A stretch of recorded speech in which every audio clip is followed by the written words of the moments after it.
This is chapter number 6 and page number is 197.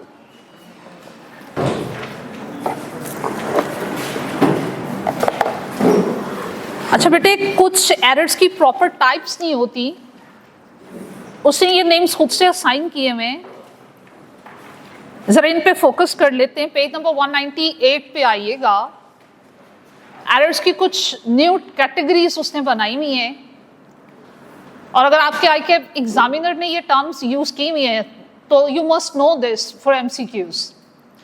Page number 198 पे आते हैं तो बेटे, अगर आप एरर के नेम पे ही फोकस करोगे तो आपको आइडिया हो जाएगा कि ये एरर किससे रिलेट कर रहा है। ठीक है, तो देखिए पेज नंबर 198 पे एरर का क्या नाम, फर्स्ट एरर का एग्जांपल नंबर 1 के ऊपर क्या नाम लिखा हुआ है? Casting errors.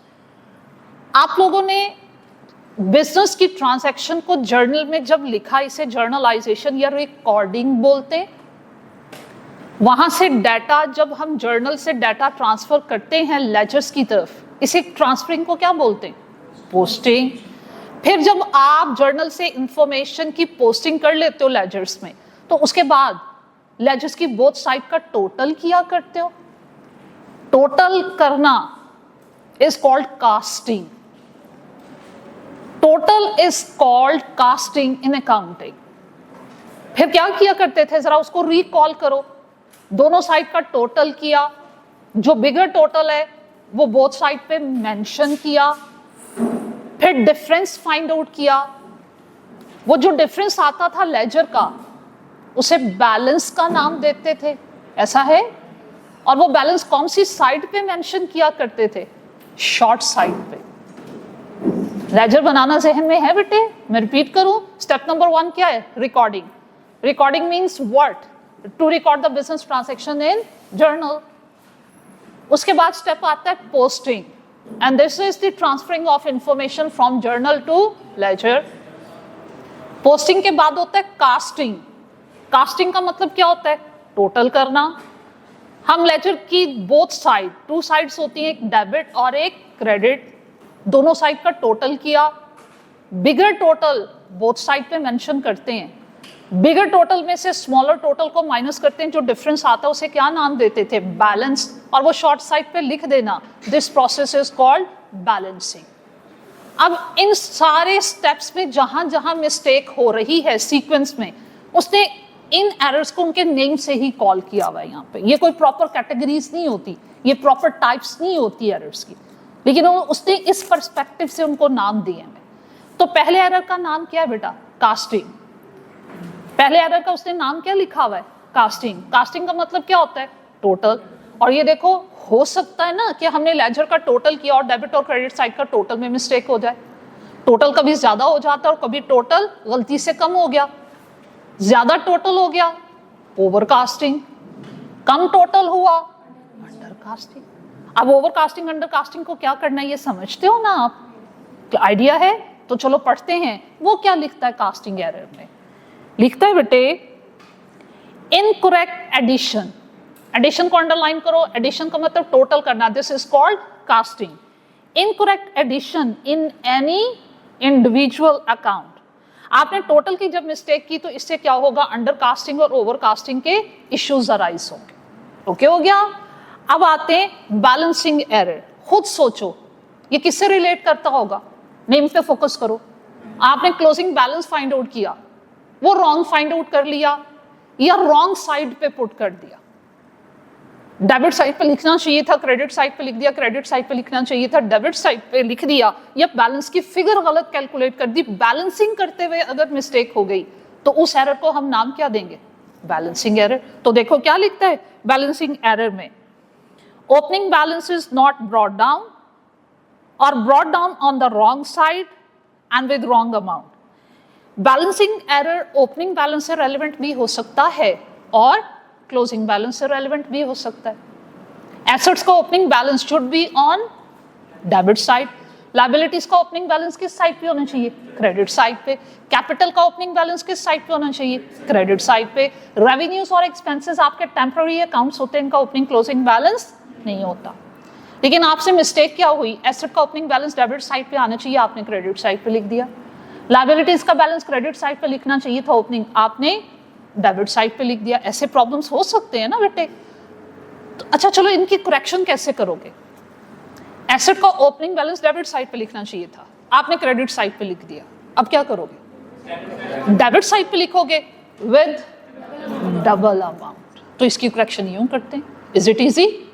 अच्छा, अब जो हमारे पास बेटे लेजर्स के क्लोजिंग बैलेंसेस आया करते थे, हम उसका क्या किया करते थे?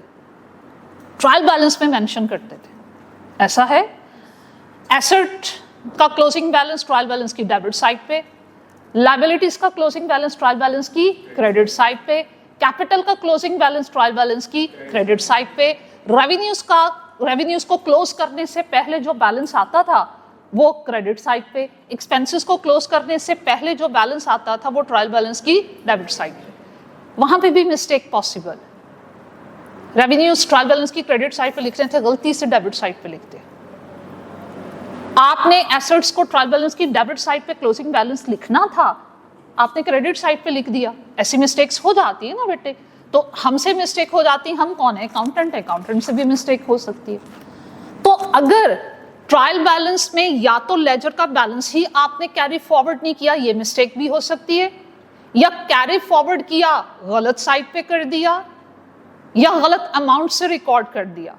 लेजर से जब आप इंफॉर्मेशन को ट्रायल बैलेंस की तरफ लेकर जा रहे हो, वहां इनमें से कोई भी मिस्टेक कर दी, रॉन्ग साइड पे लिख दिया, रॉन्ग अमाउंट लिख दी, या लेजर का क्लोजिंग बैलेंस ट्रायल बैलेंस में ले जाना भूल गए, इस स्टेप पे अगर मिस्टेक होगी तो वो देखो इसको क्या नाम देता है? Extraction error. क्या नाम दे रहा है इसको? Extraction error. पढ़िएगा क्या लिखता है एक्सट्रैक्शन एरर से relevant. Ledger balances omitted, omitted का मतलब क्या होता है? भूल जाना। या तो भूल गए और प्लेस लिख दिया, भूले नहीं, लिखा in the trial balance at wrong side. या तो लिखना ही भूल गए और अगर लिखा तो रॉन्ग साइड पे लिख दिया, अगर सही साइड पे लिखा तो और क्या पॉसिबिलिटी है? रॉन्ग अमाउंट से लिख दिया। तो इस स्टेप में जो मिस्टेक होगी, जब इंफॉर्मेशन आपके लेजर से जा रही होगी टुवर्ड्स ट्रायल बैलेंस, तो ऐसे एरर्स को वो क्या नाम देता है? Extraction errors. आगे बढ़ते हैं भाई, पोस्टिंग एरर। अब आप खुद सोचो, पोस्टिंग किसे कहते हैं? उस स्टेप में जो मिस्टेक होगी वो पोस्टिंग एरर्स होंगे। पोस्टिंग एरर्स क्या हो सकते हैं? जर्नल से डाटा लेजर की तरफ पोस्टिंग किया, या रॉन्ग साइड पे पोस्ट कर दिया, या रॉन्ग अमाउंट से इंफॉर्मेशन जर्नल से लेजर की तरफ गई। अगर इस स्टेप पे मिस्टेक हुई तो ये कौन से एरर्स कहलाएंगे? पोस्टिंग। चलो मैं आपसे पूछती हूँ बात, ठीक है? रिपीट करते हैं। जर्नल में इंफॉर्मेशन रिकॉर्ड करते वक्त मिस्टेक हो गई है, रेकग्निशन एरर, ये हमने कल पढ़ा था। रिकॉर्डिंग एरर इसे कहते हैं या रेकग्निशन एरर कहते हैं। इंफॉर्मेशन लेजर, जर्नल से लेजर की तरफ आप जब डाटा ट्रांसफर कर रहे थे वहां मिस्टेक हो गई, क्या बोलोगे? Posting errors. इंफॉर्मेशन को लेजर से ट्रायल बैलेंस की तरफ लेके जा रहे थे, वहां मिस्टेक हो गई, एक्सट्रैक्शन एरर। लेजर के टोटल को करते हुए मिस्टेक हो गई, कास्टिंग एरर। लेजर का क्लोजिंग बैलेंस लेजर की रॉन्ग साइड पे लिख दिया, कौन सा? हाँ जी। फिर उसके बाद इंफॉर्मेशन ट्रायल बैलेंस की रॉन्ग साइड पे चली गई, ट्रायल बैलेंस की रॉन्ग साइड पे इंफॉर्मेशन चली गई from ledger towards trial balance, extraction error. बातें क्लियर हो गई? ये प्रॉपर कैटेगरीज नहीं है, लेकिन आई कैप का एग्जामिनर इन टर्म्स को यूज करता है, तो बेहतर है हम इन टर्म्स को पहले क्लैरिफाई कर लें। जी बेटे, आगे तो आपको मालूम है उसने ओमिशन एरर आपसे डिस्कस किए हुए। ओमिशन का मतलब क्या है? कहीं पे भी भूल चूक हो गई, या जर्नल में नहीं लिखा, या लेजर में नहीं लिखा, या ट्रायल बैलेंस में नहीं लिखा, लिखा ही नहीं, भूल गए, ओमिशन एरर। दो तरह के ओमिशन एरर्स मैंने आपसे कल डिस्कस किए थे, बताओ। कंप्लीट ओमिशन, इसमें क्या डिफरेंस बेटे? Complete omission no debit no credit, partial omission debit और क्रेडिट। गुड, आगे बढ़िए। प्रिंसिपल और कमीशन एरर तो बेटे आपको कंफर्म हो गए होंगे। कमीशन और प्रिंसिपल एरर में एक ही चीज का डिफरेंस होता है, अगर एलिमेंट की गलती ना हुई तो कौन सा एरर? कमीशन। और अगर अकाउंट टाइटल के साथ एलिमेंट की भी मिस्टेक हो गई, प्रिंसिपल। अब उसने क्या लिखा? Compensating errors. ये क्या होते हैं? सुने, कंपनसेशन के वर्ड को अंडरस्टैंड करते हो, उसी पे फोकस करो, आपको इसकी कैटेगरी क्लियर होगी। कंपनसेशन में होता क्या है? काउंटर बैलेंस हो जाता है, चीजें सेट ऑफ हो जाती, कॉन्ट्रा इफेक्ट कॉन्ट्रा हो जाते हैं। कैसे होते हैं? सेम टाइम में दो मिस्टेक्स की, सेम टाइम में दो मिस्टेक्स इस तरह की हुई, कहीं अमाउंट 5,000 से किसी एंट्री में ओवरकास्ट हो गई और किसी एंट्री में 5,000 की अमाउंट अंडरकास्ट हो गई। अब ओवरकास्टिंग अंडरकास्टिंग ने क्या करना है? एक दूसरे को काउंटर बैलेंस कर देना, आपके ट्रायल बैलेंस के टोटल पे इसका इफेक्ट नहीं होगा। कहीं डेबिट 5,000 से लिख दिया तो कहीं क्रेडिट 5,000 से ज्यादा लिख दिया, कहीं डेबिट 2,000 से कम लिखा गया और कहीं एंट्री में क्रेडिट 2,000 से कम लिखा गया, क्या ट्रायल बैलेंस पे इसका कोई इफेक्ट होगा? दो मिस्टेक्स होना मुख्तलिफ जगहों पे जो एक दूसरे के इफेक्ट को काउंटर बैलेंस कर दें, कैंसल कर दें, ऐसे एरर्स को हम बोलते हैं कंपनसेटिंग एरर्स। बात क्लियर हुई? पढ़ते हैं बेटा बुक में क्या लिखा। देखो, कंपनसेटिंग एरर्स में लिखता है टू और मोर एरर्स, दो या दो से ज्यादा मिस्टेक्स हो गई लेकिन उन्होंने एक दूसरे को बैलेंस आउट कर दिया, आपके ट्रायल को आउट होने नहीं दिया। अब जैसे वो देखो एग्जांपल दे रहा है, एंट्री ठीक पास की है 17 अगस्त को, 31 अगस्त को, परचेसेस की एंट्री यही होनी चाहिए, परचेसेस डेबिट और पेएबल क्रेडिट। आपके एक्सपेंस की एंट्री भी यही होनी चाहिए, एक्सपेंस कोई भी है उसे डेबिट करना चाहिए और बैंक को क्रेडिट करना चाहिए। लेकिन मिस्टेक क्या हुई? परचेजेस, वो कहते हैं जर्नल एंट्रीज, इसके ऊपर जरा देखो स्टेटमेंट क्या लिखी है, journal entries that should have been recorded, इस अमाउंट से रिकॉर्ड होनी चाहिए, और वो अमाउंट परचेजेस की थी 4,50,000 और एक्सपेंस की अमाउंट थी 999,000। बट नीचे वाले टेबल में लिखता क्या है? Journal entries that were recorded. लेकिन आपने इसको रिकॉर्ड कैसे किया? डेबिट क्रेडिट की गलती नहीं की, अकाउंट टाइटल की गलती नहीं की, एलिमेंट की गलती नहीं की, अमाउंट की गलती की। और जरा गौर कीजिएगा अमाउंट की गलती हुई क्या? पहली ट्रांजैक्शन में अमाउंट लिखनी चाहिए थी 450, आपने कितनी लिख दी? 540, ज्यादा लिख दी। कितने से? डिफरेंस देखो, 90,000 से पहली एंट्री को ज्यादा 90,000 से रिकॉर्ड कर दिया, ओवरकास्टिंग कर दी। अगली एंट्री में क्या हुआ? Amount should be 999 but you have recorded it as 909, इस एंट्री को 90,000 से कम रिकॉर्ड किया। एक एंट्री में 90,000 की रिकॉर्डिंग ज्यादा हो गई और किसी दूसरी एंट्री में 90,000 से कम अमाउंट आपने रिकॉर्ड कर दी। इन्होंने एक दूसरे के इफेक्ट को कैंसिल कर दिया, ट्रायल बैलेंस पे इसका कोई इफेक्ट नहीं हुआ। ऐसे एरर्स क्या कहलाते हैं? Compensating error. ओके जनाब, आगे बढ़ते हैं। ओरिजिनल एंट्री एरर्स किसको कहता है? ये भी बेटे मैं आपसे ऑलरेडी डिस्कस कर चुकी। कहता है correct accounts but wrong amount on both side of the entry. दोनों साइड पे आपने गलत अमाउंट पुट कर दी, लेकिन ये मिस्टेक जो है वो सिर्फ एक ट्रांजैक्शन में मिस्टेक हुई है, दोनों ट्रांजैक्शन में नहीं हुई जिन्होंने काउंटर बैलेंस किया। अगर आप गौर करो, प्रीवियस एग्जांपल ही उसने दोबारा लिख दी। देखो लिखिए, परचेजेस टू पेएबल्स, अमाउंट का की सिर्फ गलती हुई है, 450 की जगह क्या लिख दिया? 540, एक ही 90,000 की मिस्टेक हुई है। और इस ओवरकास्टिंग ऑफ 90,000 किसी अंडरकास्टिंग ऑफ 90,000 के साथ कैंसिल नहीं हो सकती। अगर सिर्फ वन मिस्टेक हुई तो उसे ओरिजिनल एंट्री एरर, और अगर दो मिस्टेक्स हो गई सेम अमाउंट के ऑपोजिट नेचर की तो उसे ओरिजिनल एंट्री एरर कहने की बजाय क्या कह रहे हैं? उसको हम फिर क्या कहेंगे? Compensating errors. ये मैंने सुनने भी हैं बेटे आप लोगों से, ठीक है, गौर रखिएगा। कंप्लीट रिवर्सल, ये भी सेल्फ एक्सप्लेनेटरी है। डेबिट को क्रेडिट रिकॉर्ड कर दिया, क्रेडिट को डेबिट। इसकी करेक्शन हमेशा डबल अमाउंट से किया करते। आगे आइए जनाब, उसके बाद ट्रायल बैलेंस एग्री नहीं है तो इसके बारे में हमने क्या पढ़ा हुआ है? कि अगर ट्रायल बैलेंस एग्रीड नहीं है, टोटल टैली नहीं है, इसका मतलब है कि सिंगल साइडेड एरर हो गए। लेकिन कहां एरर हुआ हमें नहीं मालूम।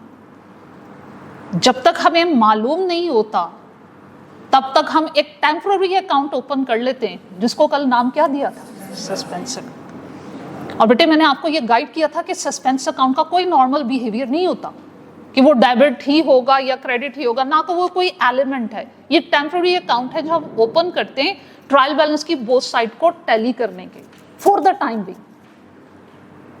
और ये हमारे ट्रायल बैलेंस में ओपन होता है, तब तक रहेगा जब तक मिस्टेक मेरे सामने नहीं आ जाती, और जब तक मैं अपने एरर को रेक्टिफाई नहीं कर लेती तब तक सस्पेंस अकाउंट ट्रायल बैलेंस में रहेगा। और जब रेक्टिफिकेशन हो जाती है ऑटोमेटिकली ट्रायल बैलेंस की बोथ साइड इक्वल हो जाती है और सस्पेंस अकाउंट हमारी बुक से निकल जाता है। ये चीज समझाने के लिए जरा देखिएगा, आपकी बुक्स में पेज नंबर 202 पे आते हैं, एग्जाम्पल नंबर 13 आपको समझा रहा है। एग्जाम्पल नंबर 13 में वो कहते हैं कि जब हमने ट्रायल बैलेंस की डेबिट साइड का टोटल किया तो 97,000 आ रहा था, क्रेडिट साइड का टोटल किया तो 94,000 आ रहा था। ट्रायल बैलेंस की बोथ साइड्स इक्वल नहीं थी। कितने का डिफरेंस था? 3,000। जो डिफरेंस है वो सस्पेंस अकाउंट के नाम से हम रिकॉर्ड करते हैं, और कौन सी साइड पे लिखा करते हैं बैलेंस? हमेशा शॉर्ट साइड।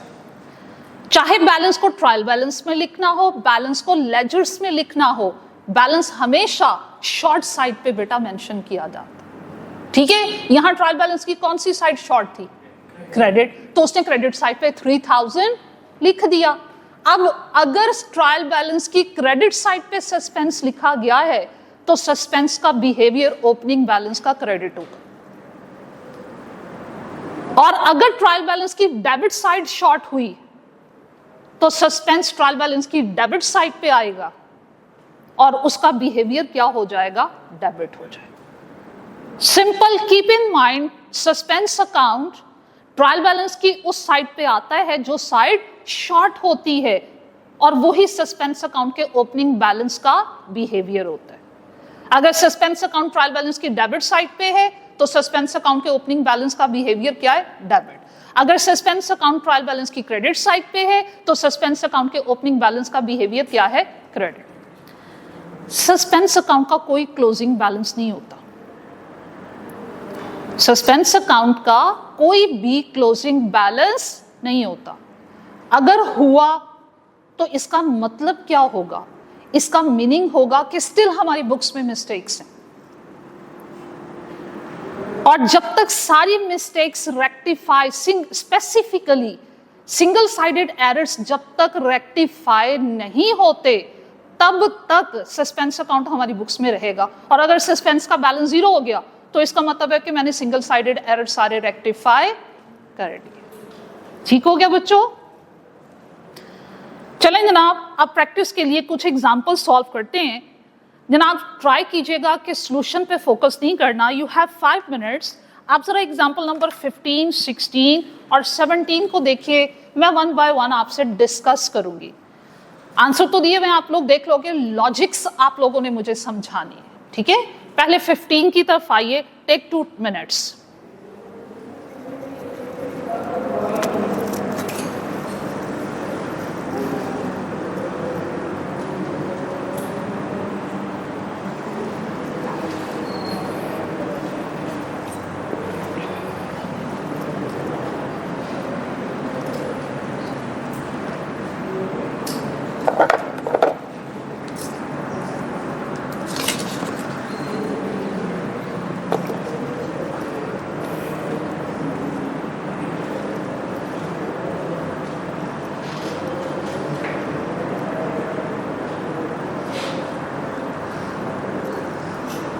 सॉल्यूशन तो नजर आ रहा होगा, लॉजिक्स आपको मुझे बतानी है।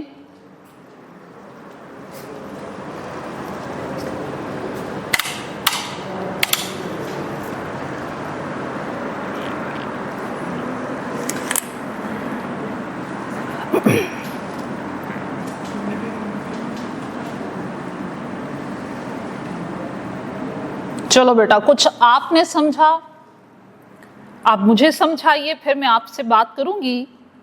सेल्स रिटर्न्स 800, सेल्स का बिहेवियर हमेशा क्रेडिट होता है और सेल्स रिटर्न्स का बिहेवियर हमेशा डेबिट होता है।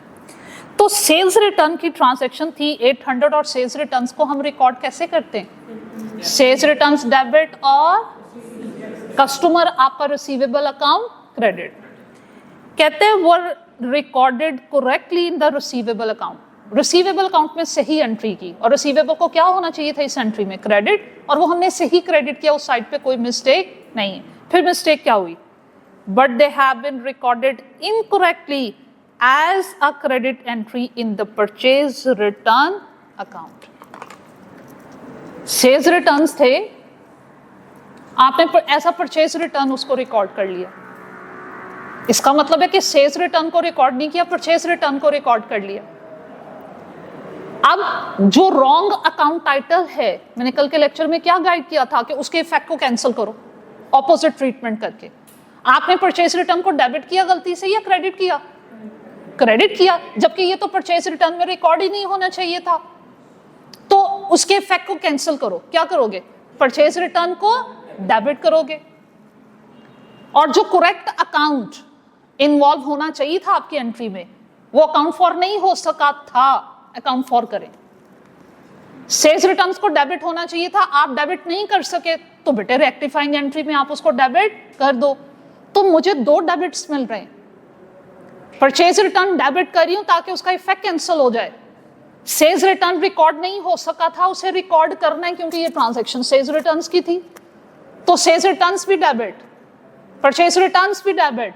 क्रेडिट किसको करें? मिल नहीं रहा क्रेडिट, सस्पेंस अकाउंट। हाँ जी, बात समझ में आई है? क्या ऐसा ही सोचा था बेटे आपने? चलो एग्जाम्पल नंबर 16।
जी बेटे, स्टेटमेंट क्लियर हुई है?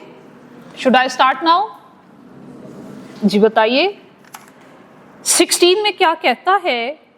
In the sales day book, याद करवाइए, आईटीए ने क्या सिखाया था? सेल्स डे बुक में what we have to record? Credit sales. क्या कैश सेल्स रिकॉर्ड होती है इसमें? नो। सेल्स डे बुक में हम सिर्फ क्या रिकॉर्ड करते हैं? Credit sales. और क्रेडिट सेल्स की एंट्री क्या होती है बेटे? रिसीवेबल टू सेल्स, यही होती है। जब भी वो किसी ट्रांजैक्शन का जिक्र करे रेक्टिफिकेशन में, बेस्ट वे ये होता है कि पहले उसकी करेक्ट एंट्री दिमाग में बिठा लो, फिर अगली स्टेटमेंट पढ़ो, आसानी हो जाती है और मिस्टेक नहीं होती।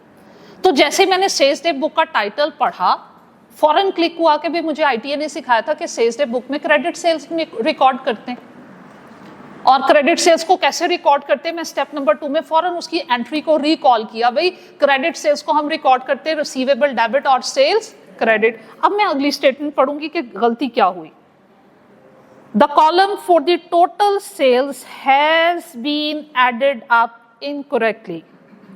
The total should be 26,420 but the total was undercast by 1,000. आपकी एंट्री होनी चाहिए थी 26,000 से, 1000 से आपने कम रिकॉर्ड की। इसका मतलब आपने क्या किया? क्रेडिट सेल्स को 25,420 में रिकॉर्ड किया। The correct total amount receivable was entered in the receivable account in the journal ledger. receivable वाली साइड पे गलती नहीं हुई, सेल्स वाली साइड पे गलती हुई। सेल्स को 1000 से मैंने कम रिकॉर्ड किया, क्या करें, मजीद रिकॉर्ड कर। सेल्स को डेबिट करके रिकॉर्ड करते हैं या क्रेडिट करके? तो बेटे मैंने सेल्स को क्रेडिट कर देना है, डेबिट नहीं मिल रहा क्योंकि एक साइड पे गलती हुई थी। सस्पेंस अकाउंट इजी हो रहा है। चलो नेक्स्ट एग्जांपल 17।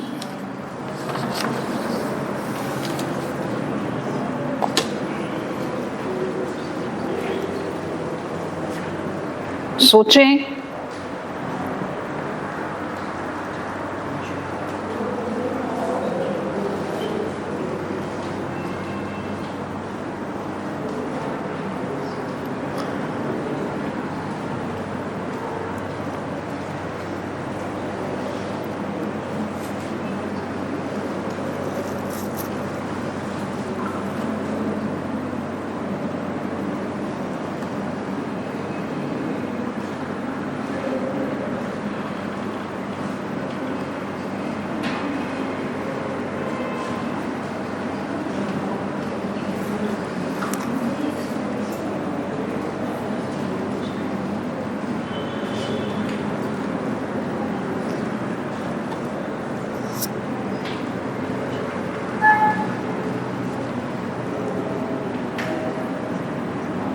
इसमें एक वक्त में ज्यादा मिस्टेक्स हुई हैं, थोड़ा सा प्रॉब्लम करेगा, लेकिन कोशिश करोगे तो रेक्टिफाई कर पाओगे।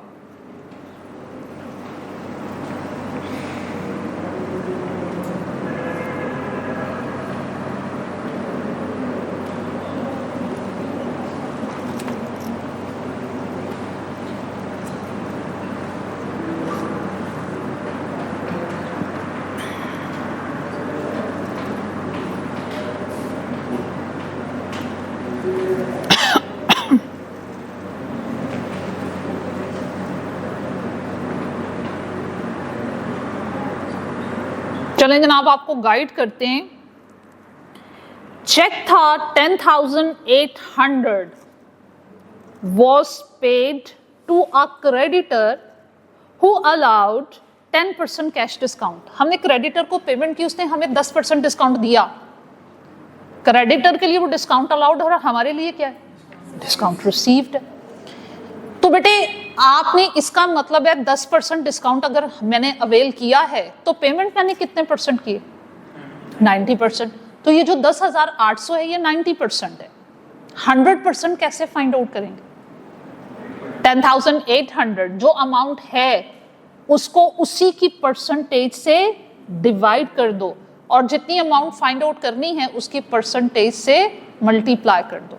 मैं क्या करूंगी, 10,800 डिवाइडेड बाय 90 मल्टीप्लाइड बाय 100 कितना बनता है, 12,000। तो मुझे अपने क्रेडिटर को बेटे जो पेमेंट करना थी वो 12,000 थी, और जब क्रेडिटर को पेमेंट करते हैं लायबिलिटी कम होती है, और लायबिलिटी जब कम होती है उसे क्या करते हैं, डेबिट।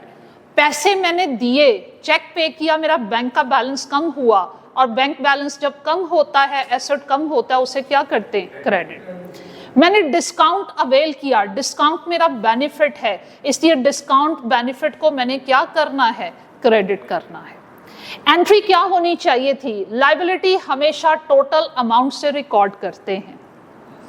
इसमें से 10,800 की हमने पेमेंट की है और 10% डिस्काउंट हमने अवेल किया है, ये एंट्री होनी चाहिए। फर्दर मूव ऑन होने से पहले एक बात आपको याद करवाते हैं। आज से कुछ अर्सा पहले तक ये प्रैक्टिस अभी भी चलती है।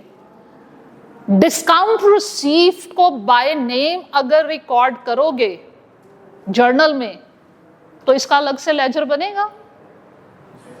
हर अकाउंट जो जर्नल में ओपन होता है उसका अलग से लेजर बनता है।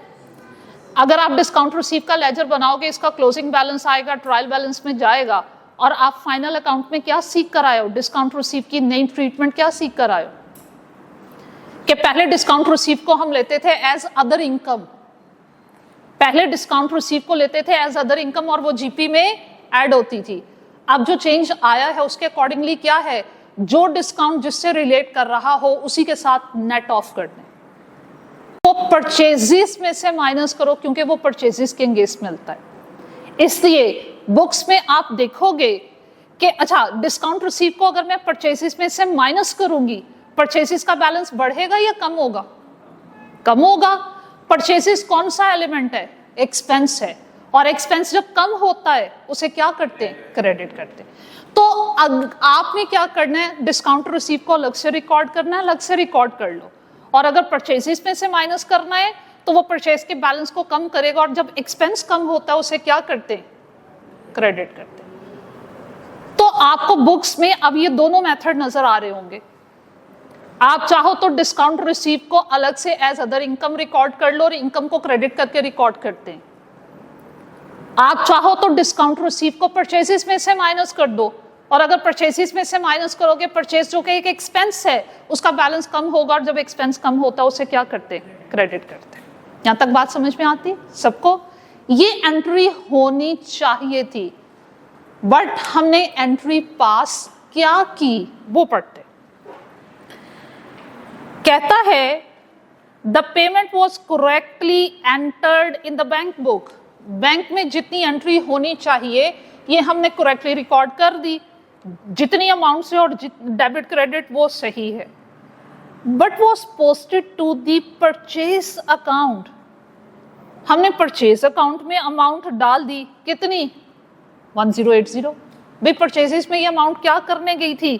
1080 की। Only there from no other entry was made.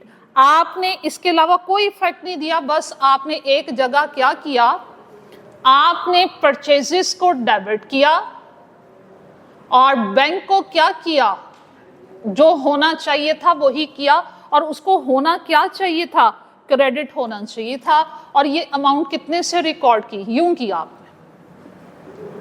क्या वो यही बात कह रहे? अब यहां पे देखो, इससे ट्रायल बैलेंस आउट हुआ होगा। जर्नल एंट्री में डेबिट और क्रेडिट की अमाउंट इक्वल होनी चाहिए, इक्वल नहीं। और जब इक्वल नहीं होगी, अंडरस्टूड बात है कि डेबिट हमने कम रिकॉर्ड किया, सस्पेंस अकाउंट डेबिट साइड पे आ रहा होगा बिफोर करेक्शन ऑफ एरर। अब हम इसकी करेक्शन करते हैं। हमेशा रॉन्ग अकाउंट टाइटल का इफेक्ट पहले कैंसिल करना। क्या इस ट्रांजैक्शन में परचेजेस को आना चाहिए था? नहीं। अगर आता भी तो उसे डेबिट नहीं, क्या होना चाहिए था? क्रेडिट। तो सबसे पहले हम क्या करेंगे? परचेज के इफेक्ट को कैंसिल करेंगे। और परचेज के इफेक्ट को कैंसिल करने के लिए क्या करोगे? परचेज को क्रेडिट करोगे 1080 से। इसके अलावा कहता हमने कोई इफेक्ट लिया ही नहीं। और क्या इफेक्ट लेने थे? एक तो 12,000 से मुझे लाइबिलिटी को कम करना चाहिए था, और 1200 से मुझे डिस्काउंट रिसीव्ड को रिकॉर्ड करना चाहिए था, मैंने नहीं किया। तो अब क्या करूं? रिकॉर्ड करूंगी। पेबल अकाउंट को डेबिट करके अपनी लाइबिलिटी को रिड्यूस करना चाहिए था, नहीं किया, तो मैं रेक्टिफाइंग एंट्री में पेबल को क्या करूंगी? डेबिट। डिस्काउंट रिसीव्ड रिकॉर्ड होना चाहिए था, वो हम रिकॉर्ड नहीं कर सके, उसको भी मैंने रिकॉर्ड करना है, चाहे डिस्काउंट रिसीव्ड के नाम से या फिर परचेजेस के नाम से। इसको रिकॉर्ड होना चाहिए था, नहीं हुआ, मैंने इसको भी रिकॉर्ड करना है। अब रेक्टिफिकेशन में यही कुछ बनता है। जितनी की मिस्टेक हुई है मैंने उतना का रेक्टिफाई कर दिया। क्या इस रेक्टिफिकेशन के बाद डेबिट क्रेडिट की अमाउंट इक्वल हो रही है? नहीं हो रही। आपकी क्रेडिट साइड शॉर्ट है, और जो साइड शॉर्ट हो वहां क्या होता है? Suspense account. कितने से सस्पेंस अकाउंट आएगा? आपकी डेबिट और क्रेडिट अमाउंट का जितना डिफरेंस है। और वो कितना डिफरेंस है? 12,000 माइनस 1200 माइनस 1080। चेक करो।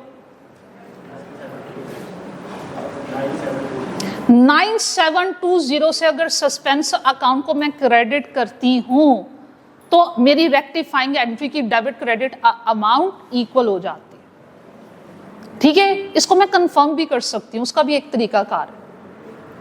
आपने जो रॉन्ग एंट्री पास की थी, डेबिट और क्रेडिट अमाउंट का कितने का डिफरेंस था? देखो 10,800 माइनस 1080 कितने का फर्क है? 9720। और वहां पे सस्पेंस ऑटोमेटिकली कौन सी साइड पे आया होगा? डेबिट साइड पे 9720 20 और मैंने क्या कहा, रेक्टिफिकेशन के बाद सस्पेंस अकाउंट का क्लोजिंग बैलेंस क्या होना चाहिए, 0, और ये देखो 0 हो गया। सस्पेंस जितने से डेबिट हो रहा है हमने सस्पेंस को उतने से क्रेडिट करके क्या किया, उसके इफेक्ट को कैंसिल कर दिया।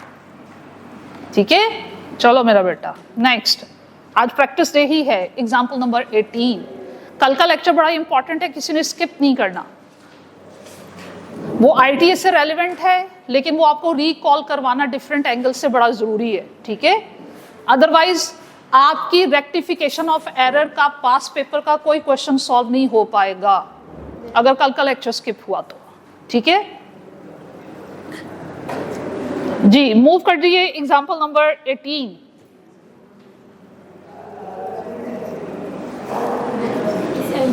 सस्पेंस अकाउंट का उसने तो नहीं तो बताया कि सस्पेंस अकाउंट डेबिट क्या है। उसने नहीं बताया, लेकिन जब भी एंट्री पास करते हैं हम डेबिट क्रेडिट इफेक्ट पूरा करते हैं ना, हमने रॉन्ग एंट्री में नहीं किया होगा, लेकिन जब इस एंट्री की बेस पे हमने ट्रायल बैलेंस बनाया होगा, ट्रायल बैलेंस की दोनों साइड आउट हो गई होंगी, तो वो जो डिफरेंस है वो तो हमने ट्रायल बैलेंस में एडजस्ट करना है ना सस्पेंस के नाम से। ये देखो मैं यहाँ ऐसे समझाती हूँ आपको, डिफरेंट एंगल से समझते हैं। जब मैंने ये एंट्री पास की, इस एंट्री की बेस पे जब मैंने ट्रायल बैलेंस बनाया होगा, परचेजेस डेबिट साइड पे आ रही होंगी 1080 और बैंक आपके ट्रायल बैलेंस की क्रेडिट साइड पे आ रहा होगा 10,800। फर्ज कर लो एक ही एंट्री थी बुक में और वो भी हमने रॉन्ग पास की, उसकी बेस पे ट्रायल बैलेंस बनाया और उसके बाद जब मैंने टोटल किया, डेबिट साइड पे 1080 और क्रेडिट साइड पे 10,800 आ रहा था। देखो मेरी ट्रायल बैलेंस की बोथ साइड्स इक्वल नहीं है, और जब तक मैंने ट्रायल बैलेंस को बनाया तब तक मुझे पता ही नहीं था कि मैं मिस्टेक कर बैठी। तो मैंने क्या किया होगा, for the time being suspense account open किया होगा और वो डिफरेंस इन दोनों का मैंने लिखना है। और डिफरेंस कितने का, 9720, वो शॉर्ट साइड पे मैंने लिखना है ताकि ट्रायल बैलेंस की बोथ साइड्स इक्वल हो जाएं, 10,800।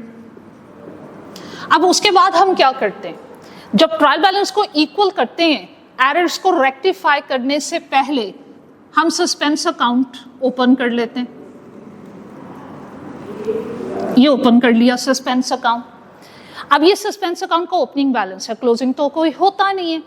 ओपनिंग बैलेंस है, कौन सी साइड पे आएगा ये डिपेंड करता है ये ट्रायल बैलेंस की कौन सी साइड पे है, और ये ट्रायल बैलेंस की कौन सी साइड पे होगा, जो साइड शॉर्ट होगी। तो भाई वो डेबिट साइड है, मैंने यहाँ लिखा 9720 और यहाँ मैंने लिख दिया बैलेंस ब्रॉट डाउन। अब उसके बाद ड्यूरिंग वर्किंग मेरे सामने वो मिस्टेक आ गई, मैंने मिस्टेक को अपनी अंडरस्टैंडिंग के अकॉर्डिंगली रेक्टिफाई किया।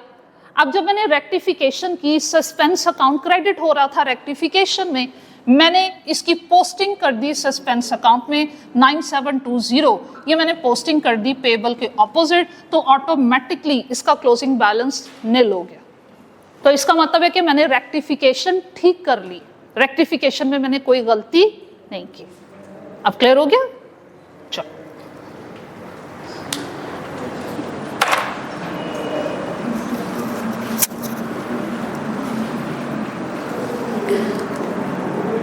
हाँ जी, एग्जाम्पल नंबर 18।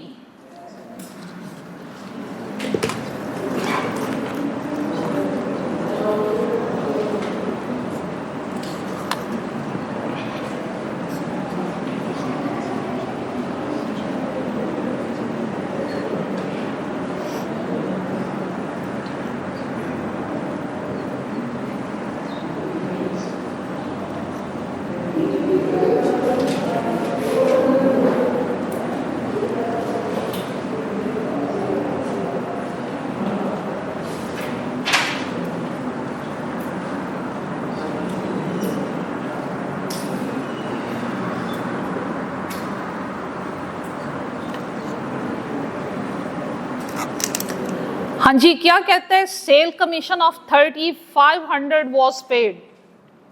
जो हम कमीशन पे करते हैं बेटे वो हमारा एक्सपेंस होता है, उसको कैसे रिकॉर्ड होना चाहिए था, कमीशन का एक्सपेंस डेबिट और पैसे जा रहे हैं कैश क्रेडिट। लेकिन कहते हैं बट वॉज क्रेडिटेड ट्वाइस, हमने 2 क्रेडिट कर दिए, बैंक को तो क्रेडिट होना ही चाहिए था, कमीशन भी क्रेडिट कर दिया, हमें लगा होगा कमीशन इनकम है, तो कमीशन को डेबिट रिकॉर्ड करने की बजाय कमीशन को क्रेडिट रिकॉर्ड कर दिया, कंप्लीट रिवर्सल हो गया। अब क्या करोगे? कमीशन को डबल अमाउंट से डेबिट करोगे। अब एक अकाउंट की गलती थी, सस्पेंस इन्वॉल्व होगा। सस्पेंस हर ब्लैंक में आता है, डेबिट ना मिल रहा हो सस्पेंस, क्रेडिट ना मिल रहा हो सस्पेंस। तो इसकी रेक्टिफाइंग एंट्री क्या बनी? Commission expense account debit double amount से और suspense account credit double amount से। चलें जनाब 19।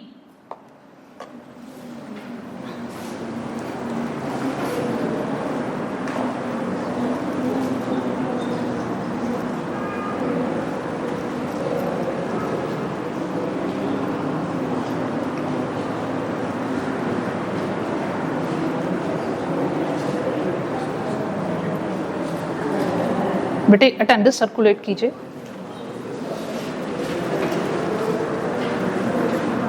वॉइस बेटे आपकी साइड पे सर्कुलेट होगी अटेंडेंस?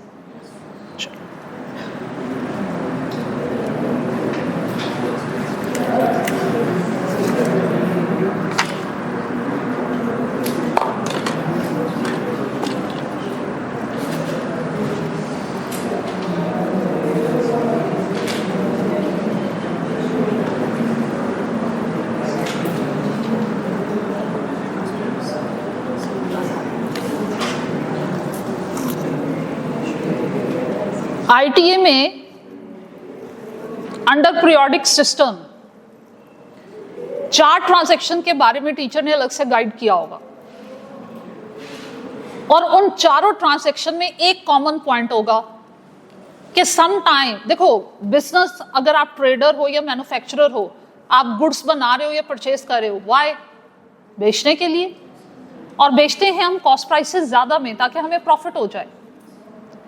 हम बेचने के लिए चीज बनाते हैं या खरीदते हैं, लेकिन समटाइम बिजनेस से फ्री ऑफ कॉस्ट चली जाती, कॉस्ट भी रिकवर नहीं होती। ऑनर बिजनेस से कोई चीज उठा के घर ले गया, हम बीइंग मैनेजर, बीइंग एम्प्लॉय उसको कह सकते हैं भाई पैसे रखो इधर, वो कहेगा भाई तुम कौन, मैं ऑनर। वो तो फ्री ऑफ कॉस्ट चीज बिजनेस से उठा के ले जाएगा, उसकी कीमत अदा नहीं करेगा। चोर भाई साहब चले गए, चीज उठा के ले गए, हम कह सकते हैं वापस करो, वो कहेगा ठा ठा इन्ना लिल्ला, वो भी पैसे नहीं देता। फिर इसके अलावा हम चैरिटी में चीज दे देते हैं, अगर तस्वीर नहीं बन रही, वीडियो नहीं ऑन, तो हम दे के वापस आ जाएंगे। वीडियोस बन रही हैं तो क्या होगा? वीडियो बन गई, हाँ जी कैमरा बंद करें जी, बंद हो गया, दो मेरी चीज वापस। ऐसा करते हैं ना, या अक्सर लोग ऐसा कर लेते हैं। अल्लाह मियाँ हमें माफ़ फरमाए, 14वीं सदी ईस्वी के उलमा कराम से ना उठाए। चले खैर, एनी हाउ हम चैरिटी में चीज देते हैं, हम पैसे नहीं लेते, डोनेट कर देते हैं, हम पैसे नहीं लेते। अगर पीटीआई से रिलेट कर, क्यों जी?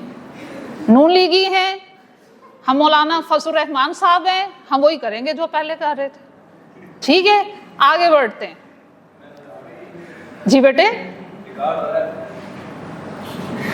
अच्छा, हमने कस्टमर को फ्री सैंपल्स दिए, लोग हमारी चीज नहीं खरीद रहे थे, हमने कहा प्लीज खरीद दो, उसने कहा नहीं खरीदते, अच्छा चलो मुफ्त में ले लो, तुम यूज करो, हम इंसिस्ट करें कि तुम यूज करो, हमारा प्रोडक्ट बड़ा अच्छा है। हमारे कंपेटिटर ने गलत अफवाहें हमारे बारे में फैलाई हुई थी, इनका प्रोडक्ट अच्छा नहीं होता, इनकी सर्विसेज अच्छी नहीं होती। तो हम चाह रहे थे कस्टमर एक दफा हमारा प्रोडक्ट यूज करे, एक दफा सर्विसेज ले, ताकि उसको पता चले कि हमारा प्रोडक्ट बहुत बेहतर है। हमें मार्केटिंग के पॉइंट ऑफ व्यू से कस्टमर्स को फ्री सैंपल्स दिए, हम उससे पैसे नहीं देंगे। तो ये 4 सिनेरियोस हो सकते हैं जिनके एंगेज में बिजनेस से फ्री ऑफ कॉस्ट चीजें चली गई और उनके एंगेज में हमें रिकवरी नहीं होगी। अंडर पीरियोडिक सिस्टम उसकी ट्रीटमेंट क्या सीख कर आए? इन चारों सिचुएशन में क्रेडिट किसको करोगे? अंडर पीरियोडिक सिस्टम परचेसेस को। हम कहेंगे हम चीज खरीदी ही नहीं थी, हालांकि ऑलरेडी खरीद चुके होंगे। लेकिन क्योंकि वो बिकी नहीं है, उनके केस में रेवेन्यू ने नहीं आना, प्रॉफिट ने नहीं आना, कॉस्ट भी कवर अप नहीं होनी, तो पीरियोडिक सिस्टम में हम कहते हैं कि हमने खरीदी ही नहीं थी, इनको परचेजेस में से निकाल दो। परचेजेस का बैलेंस कम होगा, एक्सपेंस कम होगा, तो उसको क्या करेंगे? क्रेडिट करेंगे। तो इन चारों एंट्रीज में परचेजेस ने क्रेडिट होना है। डोनेशन दी, डोनेशन टू परचेजेस, चोर ले गया मौलाना साहब टू परचेजेस, ठीक है, ऑनर ले गया ड्राइंग्स टू परचेजेस, ठीक है। परपेचुअल सिस्टम में क्या सीख कर आए? परचेजेस को क्रेडिट करने की बजाय किसको क्रेडिट करते हैं? इन्वेंट्री को। चलो रिवीजन हो गई, अब पढ़ो दिस एग्जाम्पल।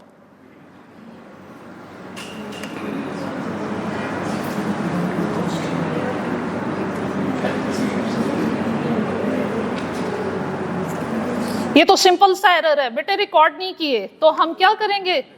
रिकॉर्ड कर लेंगे। चलें भाई, इसको यहां पे वाइंड अप करते हैं।